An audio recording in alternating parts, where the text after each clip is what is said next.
Welcome to news alert. విశాఖలో ఈ నెల 21న జరగనున్న అంతర్జాతీయ యోగా దినోత్సవం కార్యక్రమానికి సంబంధించి ఏర్పాట్లను సీఎం చంద్రబాబు స్వయంగా పరిశీలించారు. బీచ్ రోడ్ లో జరిగే ఈ మెగా ఈవెంట్ కు వేలాది మంది ప్రజలు, విద్యార్థులు, అధికారులు, యోగ గురులు హాజరు కానున్నారు. ఏర్పాట్లను పగడ్బందీగా చూసేందుకు అధికారులు, పోలీసు విభాగాల సమన్వయంతో సీఎం సమీక్ష నిర్వహించారు.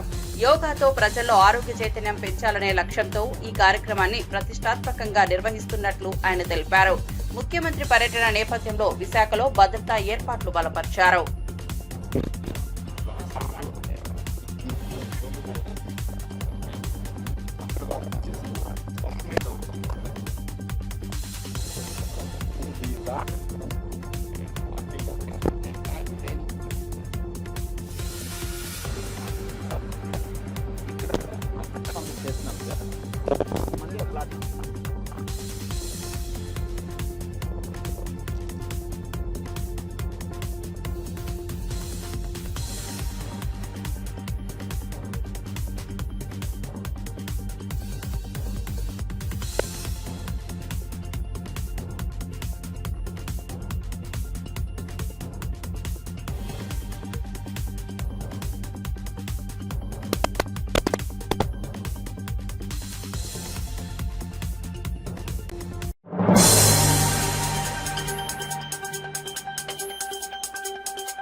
వైఎస్ జగన్ పర్యటనలను అడ్డుకోవాలని కూటమి ప్రభుత్వం కుట్ర చేస్తోందని గుంటూరు వైఎస్ఆర్సీపీ అధ్యక్షుడు అంబటి రాంబాబు తీవ్ర ఆరోపణలు చేశారు.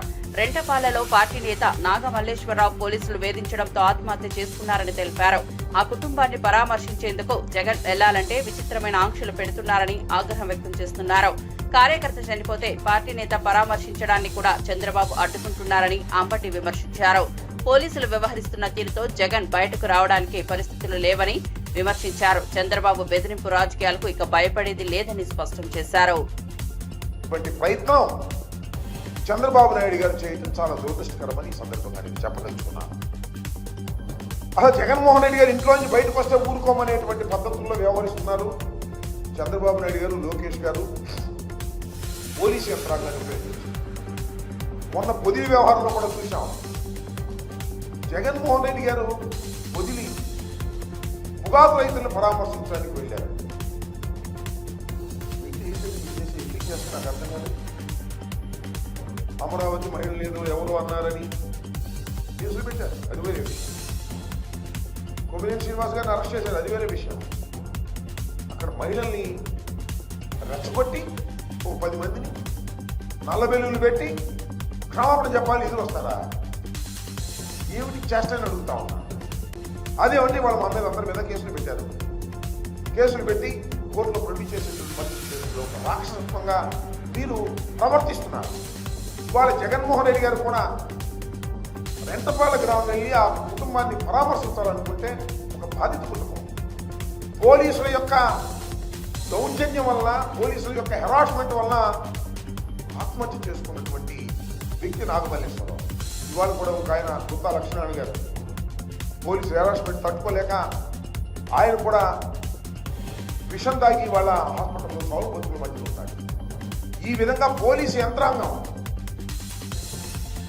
మా నాయకుల మీద పడి ఇష్టం వచ్చినట్టుగా ప్రవర్తన చేస్తుంటే వారికి మనోధైర్యాన్ని కల్పించడం కోసం, వారి కుటుంబాలకు మనోధైర్యాన్ని కల్పించడం కోసం జగన్మోహన్ రెడ్డి గారు వెళ్తే సహితమైన పద్ధతుల్లో ఇది చాలా దుర్మార్గమైనటువంటి అంశం. ప్రజాస్వామ్యంలో ఇది తగదు. ఈ సందర్భంలో అనేక చోట్లకు వెళ్తాం, వాళ్ళు పరామర్శిస్తాం. సరే, జగన్మోహన్ రెడ్డి గారు వెళ్తున్నారంటే చాలామంది అనుసరిస్తారు. అది భగవంతుడు ఇచ్చినటువంటి అదృష్టం, రాజశేఖర రెడ్డి గారు ఇచ్చినటువంటి క్రేజ్ ఆయనకి. దాన్ని మీరు ఎలా కంట్రోల్ చేసుకోవాలో ఆలోచించాలి తప్ప ఈ రకమైనటువంటి పిచ్చి చేష్టలు చేయటం చంద్రబాబు నాయుడు గారికి, పోలీస్ యంత్రాంగానికి సరైనటువంటి విధానం కాదని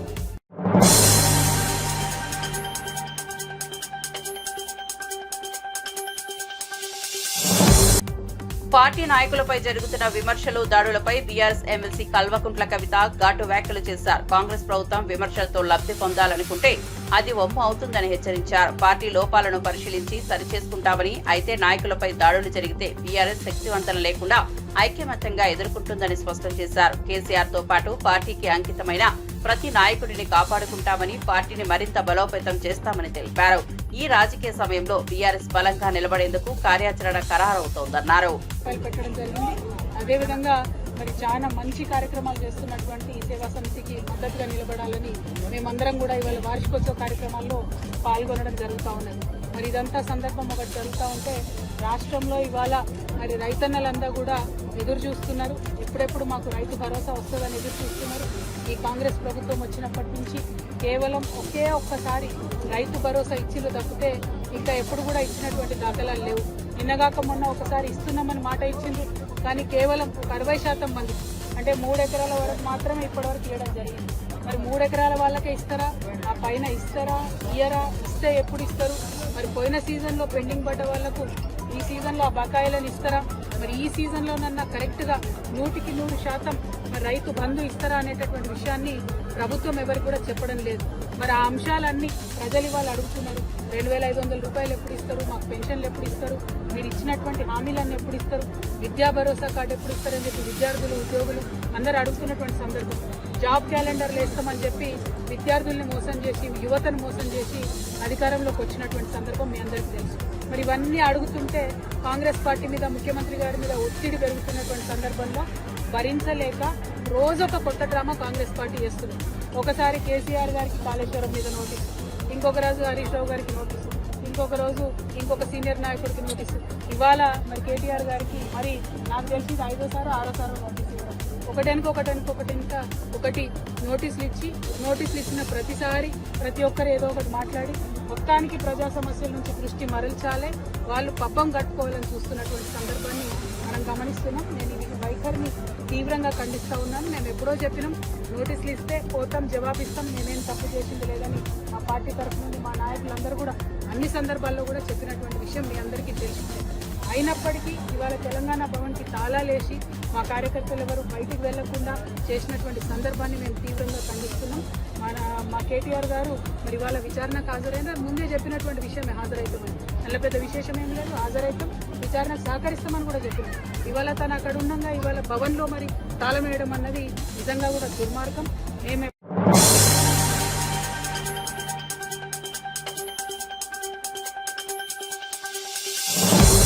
రేవంత్ రెడ్డి పౌరుషంతో మాట్లాడితే కేటీఆర్ మాత్రం పొగురుతో మాట్లాడుతున్నారని మంత్రి సీతక్క మండిపడ్డారు. పౌరుషం పొగరు ఒకటే కాదని చెప్పారు. ముఖ్యమంత్రి రేవంత్ అన్నట్లు కేటీఆర్ విదేశాల్లో ఏవో కడిగినట్లే కనిపిస్తోందని ఎద్దేవా చేశారు. కక్ష సాధింపే లక్ష్యమైతే ప్రభుత్వం ఏర్పడిన మరుసటి రోజే జైల్లో వేసే వాళ్లమని స్పష్టం చేశారు. జైలుకు వెళ్లాలనేదే కేటీఆర్ కు ఆసక్తిగా ఉందని, రెచ్చగొట్టే ప్రయత్నాలపై సీఎం స్పందించకుండా న్యాయబద్ధంగా ముందుకెళ్తున్నారని తెలిపారు. జైలు నుంచి వచ్చి ఏదో సాధించవచ్చునని ఆయన అనుకోవడం సరైంది కాదని మంత్రి సీతక్క హెచ్చరించారు. స్పష్టత వస్తుంది ఎప్పుడు పెడతాం ఎలక్షన్స్ అనేది. కానీ నోటిఫికేషన్ వారం రోజులు ఇస్తా అని ఎవరైనా అంటారా?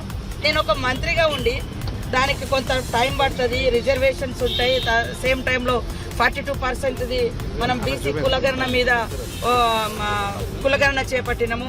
ఇవన్నీ సాధ్యాసాధ్యాలు క్యాబినెట్లో డిస్కస్ చేసే పెడతాం. కానీ నేను అన్న మాట తప్పించిన అని నేను అన్నది ఏమన్నా ఉంటే ఒక్క ఆధారం చూపెట్టాలంట. ఇక్కడ మాట్లాడితే తెలుస్తాయి కదా, నువ్వు సీక్రెట్గా మేము పెట్టినాము అంటే అది సీక్రెట్ ఎందుకుంటే కార్యకర్తలు 1000 మంది కూర్చున్నాడు అక్కడ. కార్యకర్తలు 1000 మందిలో నేనేమన్నా అంటే లోకల్ బాడీ ఎలక్షన్స్ తొందరగా వస్తాయి, ఎప్పుడు అనేది నోటిఫికేషన్ ఎప్పుడు వస్తుంది అనే ఒక స్పష్టత, వారం రోజులలో ఎలక్షన్ల మీద స్పష్టత వస్తుందని చెప్పిన. కానీ నేను మాట మార్చలే. ఒకవేళ మాట మార్చినట్టుంటే నా మీద రకరకాల స్టోరీలు వేస్తున్నటువంటి మీడియా సోదరులకు నేను ఎక్కడ మాట మార్చినో చెప్పండి. అదే కాకుండా అనేక సార్లు క్యాబినెట్ అసెంబ్లీ దగ్గర కానీ లేదా సెక్రటేరియట్లో కానీ మీడియా సోదరులు నన్ను అడిగినప్పుడు ఎలక్షన్స్ గురించి అనేక చర్చలు జరిగినప్పుడు మా క్యాబినెట్లో డిస్కస్ చేసినాక తీసుకుంటాం, లేదా మా పార్టీలో డిస్కస్ చేసి నిర్ణయం తీసుకుంటాం అనే చెప్పినా కానీ ఎప్పుడు వారం రోజులలో నోటిఫికేషన్ వస్తుందని ఎట్లా అంట? నోటిఫికేషన్ రావాలంటే దానికి కొద్దిగా ప్రిపేర్డ్గా వర్క్ అయితే ఉండాలి కదా. అందుకనే మీ ద్వారా నా ఆవేదన నేను తెలియజేస్తున్నా. నేను తప్పు మాట్లాడలేదు, తప్పించుకోలేదు. నా మీద వార్తలు రాష్ట్రాలు ఫస్ట్ ఆత్మవిమర్శ చేసుకోవాలని చెప్తున్నా. ఎలక్షన్ మీద సీతక్క వారం రోజుల నోటిఫికేషన్ అన్నది, తర్వాత మాట మార్చింది, వెనక పోయింది, మాట జారిందట, మాట తప్పిందట, ఏందేందో రాస్తున్నారు. ఒక్కసారి ఆ కొత్తగూడెం పాకాల కొత్తగూడెం 3 రోజుల కింద మీటింగ్ అయింది. రికార్డ్స్ అన్ని తెప్పించుకొని చూడండి. వారంలో రోజులలో నోటిఫికేషన్ నేను అనలేదు. వారం రోజులలో స్పష్టత వస్తుంది ఎప్పుడు ఎలక్షన్ పెడతాము అనేది. ఎందుకంటే క్యాబినెట్ ఉన్నది కాబట్టి నేను దాన్ని దృష్టిలో పెట్టుకొని నేను అనడం జరిగింది. ఏది ఏమైనా ఈరోజు మరి మా క్యాబినెట్ మీటింగ్ కూడా అవుతుంది కాబట్టి అక్కడ కొంత స్పష్టత వస్తుంది, పూర్తి స్పష్టత కూడా రావచ్చు అని నేను ఆశిస్తా ఉన్నాను. ఎందుకంటే అందరం సభ్యుల నిర్ణయం తీసుకోవాలి కదా, ఒక్కలం కాదు కదా. కాబట్టి నాకు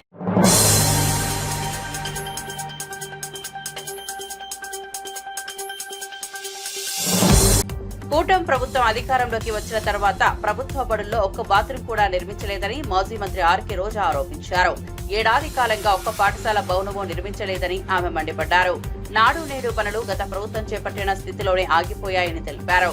విద్యార్థులకు అందాల్సిన 15,000లో నుంచి 2,000 కట్ చేసి కేవలం 13,000 మాత్రమే ఇస్తున్నారని ఆరోపించారు. ఆ మిగిలిన 2,000 రూపాయలు ఎవరి ఖాతాల్లోకి వెళ్తున్నాయో ప్రభుత్వం స్పష్టంగా చెప్పాలని డిమాండ్ చేశారు. విద్యార్థుల సంక్షేమం పేరుతో ఫండ్లు మళ్లించడం శోచనీయమని ఆమె విమర్శించారు. మరి మీ మీద ఏం కేసులు వేయాలి? ఆ రోజు జగన్మోహన్ రెడ్డి గారు హెచ్ఎంలకి ప్రిన్సిపాల్లకి ఆ మెయింటెనెన్స్ డబ్బు ఇవ్వడం జరిగింది. దానికి లెక్కలు పారదర్శకంగా ఉన్నాయి. ఈ రోజు అధికారం మీ దగ్గర ఉంది, మీరు చెక్ చేసుకోవచ్చు. కానీ అది చేయరు, ఏదైతే అది మాట్లాడతారు. కానీ ఈ రోజు మా వాళ్ళలో 2,000 ఎక్కడికి వెళ్ళాయి? ఎల్ ట్యాక్స్ లోకేష్ జోబులోకి వెళ్ళాయని ఎవరన్నారు నాకు తెలీదు, అన్నారని చెప్పి సవాల్ చేస్తున్నారు. ఈరోజు మేము అడుగుతున్నాం, మీరు ఒక్క బాత్రూమ్ కట్టలేదు, మీరు వచ్చి సంవత్సరం అవుతుంది, ఒక్క స్కూల్ బిల్డింగ్ కట్టలేదు. నాడు నేడు పనులు ఎక్కడ ఆగిపోయినాయో అక్కడే ఉన్నాయి. మరి మీకెందుకు 2,000 మీరు కట్ చేసి 13,000 ఇస్తున్నారు? 2-3 పిల్లలు ఉంటే 30-45,000 ఇవ్వకుండా 15,000 ఫస్ట్ సంవత్సరం ఎక్కొట్టి 2వ సంవత్సరంలో 13,000 ఇచ్చారు. ఆ 2,000 ఎక్కడికి వెళ్ళింది? ఏ హెచ్ఎం అకౌంట్ లో వేశారు, ఏ ప్రిన్సిపల్ అకౌంట్ లో వేశారు, లేదా ఏ కలెక్టర్ అకౌంట్ లో వేశారో ఈరోజు రిలీజ్ చేయండి.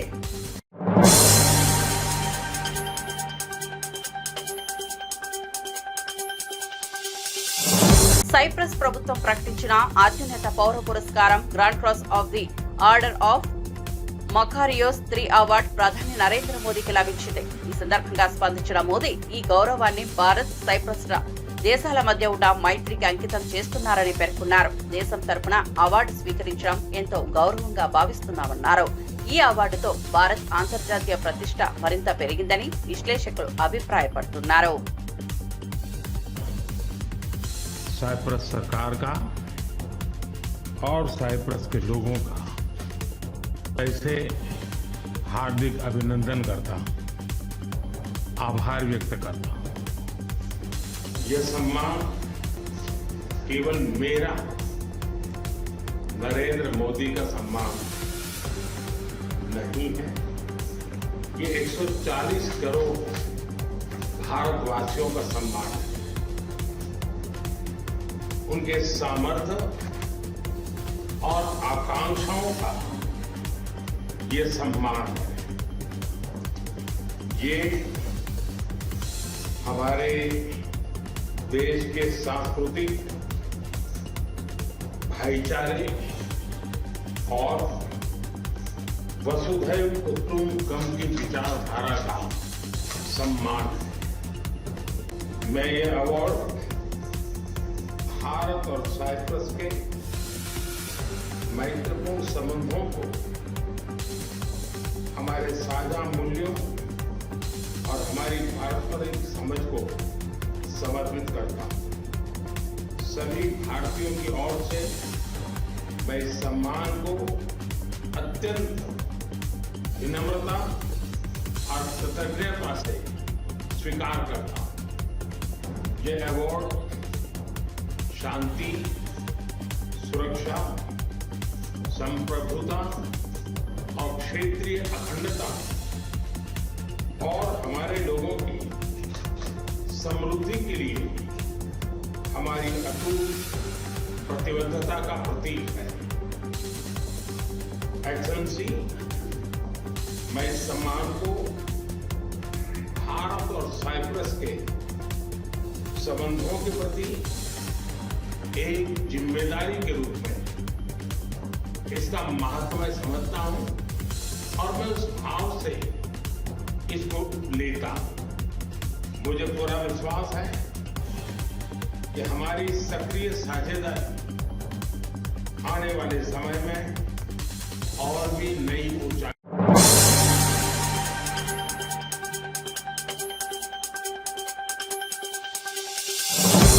ఆంబర్పేటలో కాంగ్రెస్ సీనియర్ నేత మాజీ ఎంపీ వి హనుమంతరావు జన్మదిన వేడుకలు ఘనంగా జరిగాయి. హనుమంతరావు నివాసంలో జరిగిన వేడుకల్లో మంత్రి పొన్నం ప్రభాకర్ పాల్గొని కేక్ తినిపించి శుభాకాంక్షలు తెలిపారు. జీహెచ్ఎంసీ కార్మికులు విద్యార్థులతో కలిసి మంత్రి భోజనం చేశారు. కార్యక్రమంలో MP Anil Kumar, mayor Gadwal Vijayalakshmi, MLA Danam Nagender, Kodanda Reddy తదితరులు పాల్గొన్నారు.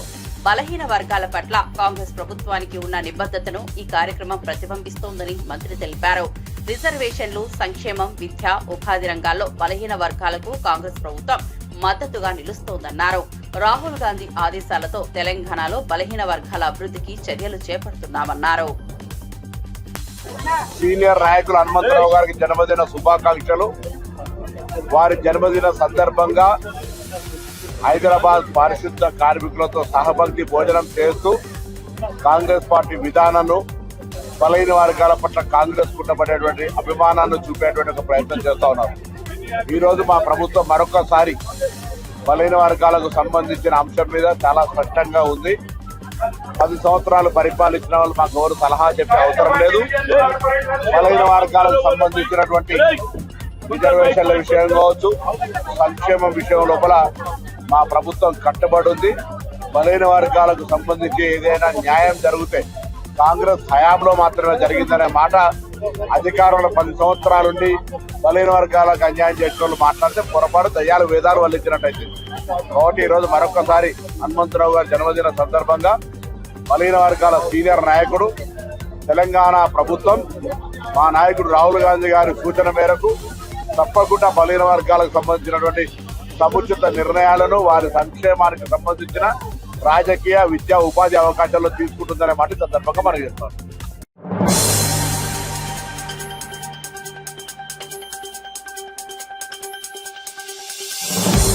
మాజీ మంత్రి జోగి రమేష్ కు ఎమ్మెల్యే వసంత కృష్ణ ప్రసాద్ ఘాటుగా హెచ్చరిక చేశారు. అధికారంలోకి వచ్చేది మేమే తలుచుకున్నట్లయితే తొలి రోజు జోగి ఇల్లు మాయం చేసేవాళ్లమన్నారు. మళ్లీ అలాంటి మాటలు చెబితే చంద్రబాబు పవన్ ఇచ్చిన మాట కూడా వినేది లేదన్నారు.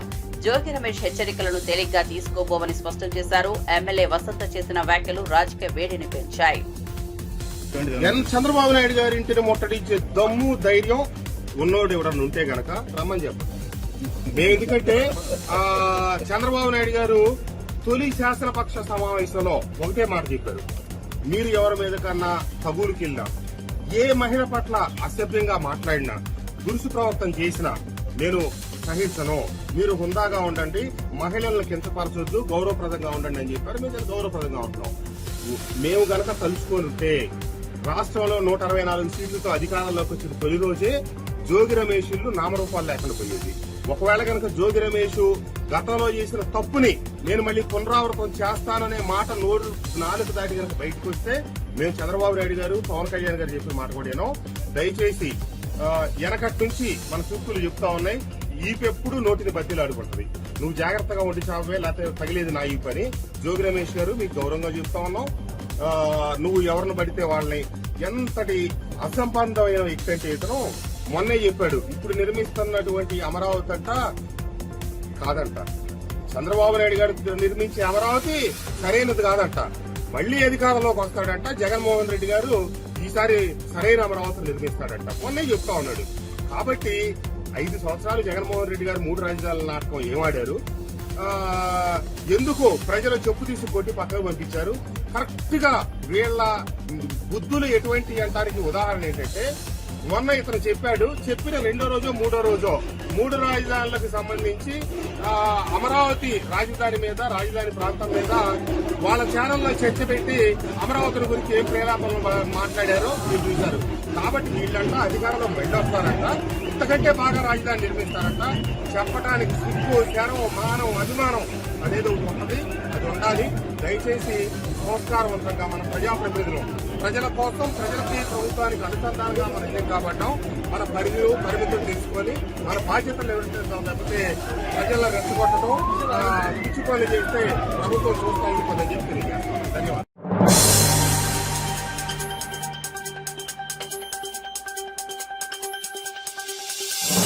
పశుసంవర్ధక, పాడి, పారిశ్రామిక అభివృద్ధి, క్రీడలు, యువజన సర్వీసుల శాఖ మంత్రిగా వాకిటి శ్రీహరి సచివాలయంలో బాధ్యతలు స్వీకరించారు. వేద మంత్రోచ్చరణల మధ్య సాంప్రదాయబద్ధంగా చాంబర్లో పూజలు నిర్వహించారు. అధికారుల హాజరుతో జరిగిన కార్యక్రమంలో మంత్రి జూపల్లి కృష్ణారావు శుభాకాంక్షలు తెలియజేశారు. తన శాఖల అభివృద్ధికి కృషి చేస్తానని శ్రీహరి తెలిపారు. పశుసంవర్ధక రంగ అభివృద్ధికి తోడ్పాటు, యువత సాధికారత కోసం చర్యలు తీసుకుంటామని స్పష్టం చేశారు. ప్రభుత్వం నిర్దేశించిన లక్ష్యాలను సాధించేందుకు సమిష్టిగా పనిచేస్తానన్నారు.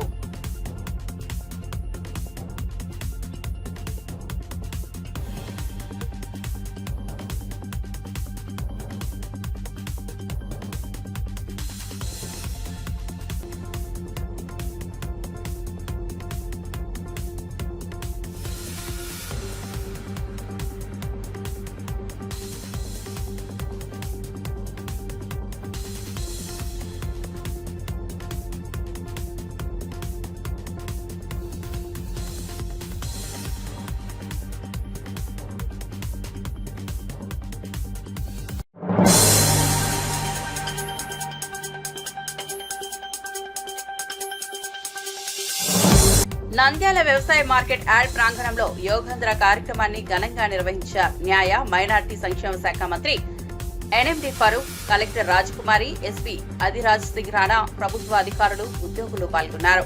యోగాసనాలు చేస్తూ ఆరోగ్య పరిరక్షణకు యోగా ఎంత అవసరమో ప్రాముఖ్యతను వివరించారు.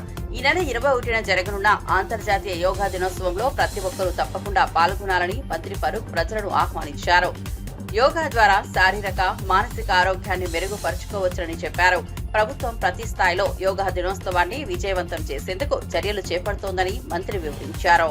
పోయిన నెల 21 తేదీ నుంచి ఈ నెల 21 తేదీ వరకు ఈ కార్యక్రమాన్ని నిర్వర్తించాలి ప్రతిరోజు అని చెప్పి అందరినీ ఉత్తేజపరిచి ఈరోజు అధికారులు, అదేవిధంగా ప్రజలు, మహిళా మండలు, ఆడబిడ్డలు చాలామంది కార్యక్రమంలో పాల్గొనడం చాలా సంతోషం. ఇదే ఈవెంట్ 21 తేదీ విశాఖపట్నంలో పెద్ద ఎత్తున జరుగుతూ ఉంది. ప్రపంచవ్యాప్తంగా కూడా సూరత్లో 1.5 కోట్ల ప్రజలు ఆ రోజు ఈవెంట్లో పాల్గొన్నారు. మనం అంతకు మించి 2 కోట్ల మంది ప్రజలకందరికీ దీన్ని చైతన్యవంతులు చేసి యోగా కార్యక్రమంలో పాల్గొనడానికి అవకాశం కలిగాయని చెప్పి ముఖ్యమంత్రి గారు మనకందరికీ సందేశం ఇవ్వడం జరిగింది. కాబట్టి 21 తేదీ మన రాష్ట్రంలో ఉండే దాదాపుగా ప్రతి ఒక్కరు కూడా ఈ కార్యక్రమంలో పాల్గొనాల్సిన అవసరం ఉంది. ఇది మనకందరికీ అవకాశం మంచిది. నేను దాదాపుగా 50-60 ఏళ్ళు చేస్తా ఉన్నా. ఏదో ఒక ఈవెంట్ ఉండాలి మనకు. ఈ వయసులో దాదాపు నాకు 75 సంవత్సరాలు కలెక్టర్ గారు కూర్చోలేరు సార్, మీకు ఎందుకు వచ్చి కూర్చోబట్టే వద్దమ్మా, భగవంతుడు ఆ శక్తి ఇచ్చినాడు, ఇంతవరకు చేద్దామని చెప్పడం జరిగింది. నేను దాదాపుగా 65 ఏళ్ళ నుంచి కూడా స్కిప్పింగ్ చేస్తాను. దాదాపుగా 8,000-10,000 స్కిప్పింగ్ చేసేవాడిని. సరే వయసు వచ్చింది కాబట్టి డాక్టర్లు మనకు చెప్పారు, ఇప్పుడు కూడా చేయడానికి ఆ శక్తి ఉంది నా దగ్గర. అయినా కానీ ప్రతిరోజు వాకింగ్ చేయండి, నేను నిద్రపోను, అదేదో చేస్తూనే ఉండాలా. కాబట్టి నేను వాకింగ్ లేనప్పుడు తిండి తగ్గియాలా. ఒక చపాతీ, 1/2 చపాతీని పడుకుంటే సుఖంగా ఉంటుంది. మన కడుపు నిండా తిని యోగా చేసే లాభం ఏమేముంది? ఉదయాన్నే మనకు అజా ఇస్తారు, నమాజ్ చదువుకుంటారా అని. పొద్దున్నే సుప్రభాతం పెడతా, కౌసల్య సుప్రయ రామ ప్రవర్తితే సంధ్య ప్రవర్తితే అని ఎవరు లేస్తూ ఉంటారు? ఏదో మన ప్రభుత్వం కార్యక్రమాలు పెట్టడం చేస్తూ ఉంటారు. కానీ దయచేసి విన్యాసాలు మన కోసం వాళ్ళు నేర్పించిపోయినా దీన్ని కంటిన్యూ చేద్దామనేది మీలో ఆలోచన రావాలి, ఆ పట్టుదల ఉండాలి.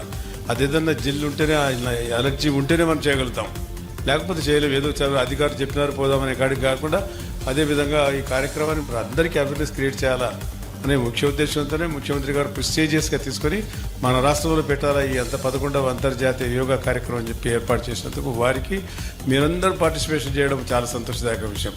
కాబట్టి మళ్ళీ 21 తేదీ కలెక్టర్ గారు దీన్ని పెద్ద ఎత్తున చేసి మళ్ళీ ఈ అవేర్నెస్ కార్యక్రమంలో ఇంతవరకే కాకుండా ఆయన ఎవరు ఒకే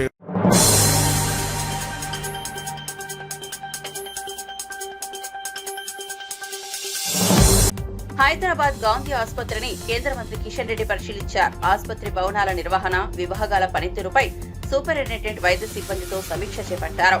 కోవిడ్ సమయంలో ఏర్పాటు చేసిన ఆక్సిజన్ ప్లాంట్లను తనిఖీ చేశారు. డ్రైనేజీ వ్యవస్థను మెరుగుపరచాలని సూచించారు. ఆసుపత్రిలో ఖాళీ పోస్టులు, వైద్య సిబ్బంది వివరాలు అడిగి తెలుసుకున్నారు. ప్రస్తుతం అందుతున్న సర్జరీలు, వైద్య పరీక్షలు, డయాగ్నోస్టిక్ సేవలపై స్పష్టత కోరారు. ఆయుష్మాన్ భారత్ లో ఎన్ని పోస్టులు ఉన్నాయో అడిగి ఆరోగ్య సేవలపై రోగుల అభిప్రాయాలు కూడా తెలుసుకున్నారు. ప్రభుత్వ ఆసుపత్రుల్లో మెరుగైన వైద్యం అందించాలని అధికారులకు సూచించారు.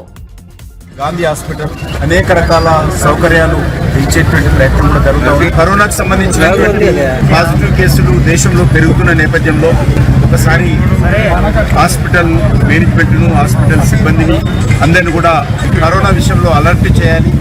కరోనా ప్రోటోకాల్ విషయంలో కొంత అందరూ కూడా మళ్ళీ జ్ఞాపకం చేయాలనే దృక్పథంతో ప్రధానమంత్రి ఆదేశించారు. హాస్పిటల్లో సౌకర్యాల విషయంలో ఇక్కడ వచ్చినటువంటి పేషెంట్స్ కూడా అడిగి తెలుసుకోవడం జరిగింది. సూపరింటెండెంట్ గారితో కలిసి కొంతసేపు చర్చించాము. ఇక్కడ సిబ్బంది పరిస్థితి ఏంది, ఇతరత్ర కూడా తెలుసుకున్నాం. వేల మంది పేషెంట్స్ వస్తున్నటువంటి నేపథ్యంలో ఎప్పటికప్పుడు పేషెంట్స్ కావాల్సినటువంటి సౌకర్యాలను, ఆర్థిక వనరుల అన్ని రకాల సౌకర్యాలు మెరుగుపరుచుకుంటూ పోవాల్సినటువంటి అవసరం.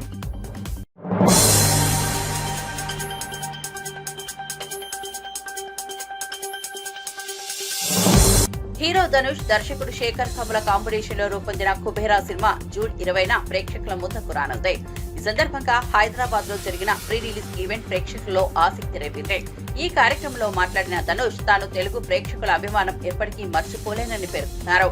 శేఖర్ కమల దర్శకత్వంలో పనిచేయడం గర్వంగా ఉందన్నారు. నాగార్జున, రష్మికలతో కలిసి నటించడం అరుదైన అనుభవమని చెప్పారు. కుబేరా సినిమా ప్రేక్షకులకు మంచి సందేశం ఇచ్చేలా ఉంటుందన్న ధనుష్ సినిమాను తప్పక థియేటర్లలో చూసి ఆదరించాలని అభ్యర్థించారు.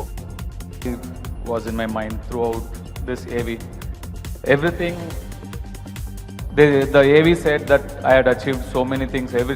Everything that I have achieved is nothing compared to what my father has achieved.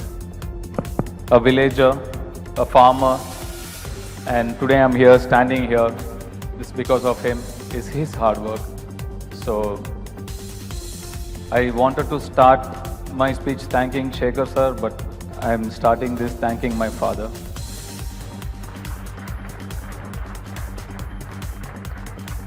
Shekhar sir, how are you? You have literally put everything on the line. Your health is okay. He worked so hard, he put his health online, and there are so many days he was not well, but he still came to shoot, he still worked through it. I was so worried, a lot of days I was very worried about you. You're better now, sir. You're taking rest. Okay, super. Very happy. This is Kubera is my 51st Tamil film, my second Telugu film. First was Sir. And but Shekhar sir narrated me the script before Sir. Shekhar sir approached me before Sir, but then he took a lot of time to write this story. I'm very, very blessed that my second film is with you, Shekhar sir. Thank you so much for just being you. In this era of chasing numbers, there is this man who's chasing butterflies in his films. It is so endearing to see that. Like Rajamouli sir said, you're very stubborn, but it is not wrong to be stubborn for the right reasons. I feel you're stubborn for the right reasons. Thank you so much for being you, and thanks for Kubera, thanks for Deva.